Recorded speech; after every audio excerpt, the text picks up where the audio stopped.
अस्सलाम वालेकुम, मेरा नाम है Mohammad Bilal. Unique air cool and services channel पे आपको खुशामदीद कहता हूँ।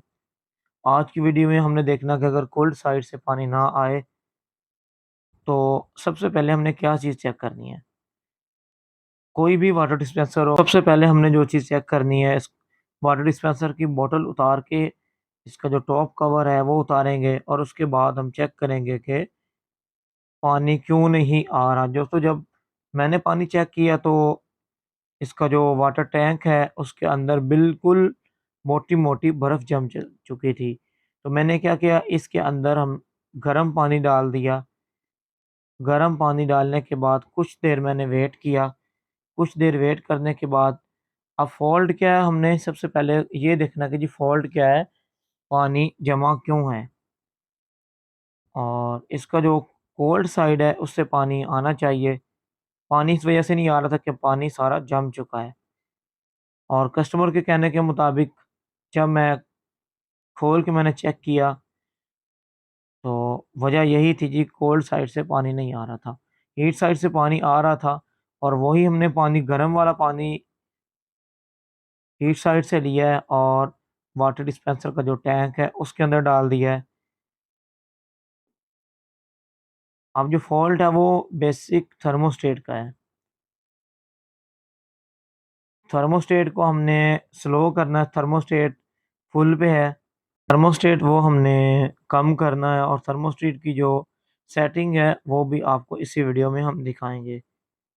और सेटिंग आपने जो टेम्परेचर है वो अपनी रिक्वायरमेंट के मुताबिक सेट कर लें। जैसा कि हम रेफ्रिजरेटर वगैरह का थर्मोस्टेट अपनी मर्ज़ी से सेट करते हैं, जितना हमें टेम्परेचर चाहिए उसी हिसाब से। जितना आप टेम्परेचर कम रखेंगे, रेफ्रिजरेटर हो या वाटर डिस्पेंसर हो, तो उतना ही कंप्रेसर की लाइफ़ ज़्यादा होगी।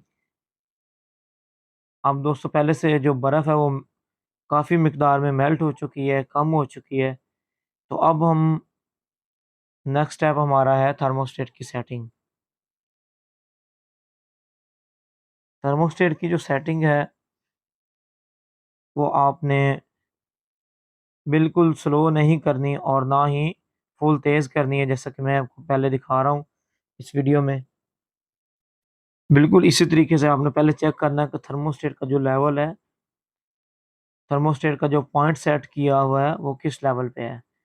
अभी जब मैंने लेवल चेक किया तो वो बिल्कुल फुल पे था। तो दोस्तों, अब आपने करना क्या है, थर्मोस्टेट का जो लेवल है वो पहले बिल्कुल ज़ीरो पे करें, जैसा कि रेफ्रिजरेटर का हम करते हैं।